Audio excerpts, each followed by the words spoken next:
Isa sa mga pangarap ni Jacqueline Jose ay mabigyan ng maayos na buhay ang kanyang mga anak na si Gwen at pati na rin si Andy Eigenman. Kaya naman sa kanyang interview noon, hinayaan lang ni Jacqueline na mahiwalay ang kanyang mga anak upang magawa nila ang gusto nila. Narito ang kanyang sinabi noon sa interview with OG Diaz. Kailangan wala akong choice. Ayokong pigilan ang mga anak ko sa gusto nilang gawin. Kasi ako nahawakan na pigilan ng nanay ko noon kung ano man ang gusto nilang takin, gusto ko silang hayaan. Matatandang pumanaw ang aktres noong March 2 at inilibing na nga siya ngayong March 10.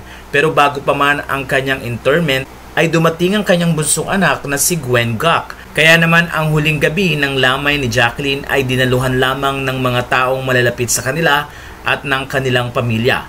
Maraming mga fans at marami ding mga kapwa-artista ang sumilip at binigyan nga ng honor si Jacqueline.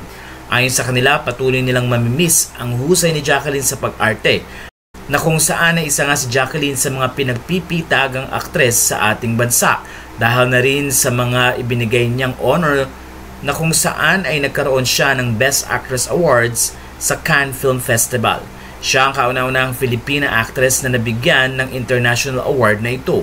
Kaya naman ayon sa mga fans, maganda na umabot pa si Gwen at naihatid pa niya ang kanyang ina sa kanyang pahingahan. Nagpapasalamat din ang pamilya Eigenman sa lahat ng taong tumulong sa kanila at isang maganda nga itong pagkakataon na maramdaman din ni Gwen ang pagmamahal ng mga taong nakapaligid sa kanyang ina. Matatandang kamakailan na nagbigay ng mensahe si Andy Eigenman at doon ay in-appreciate niya ang mga taong patuloy na tumutulong at nagmamahal sa kanyang ina na si Jacqueline Jose.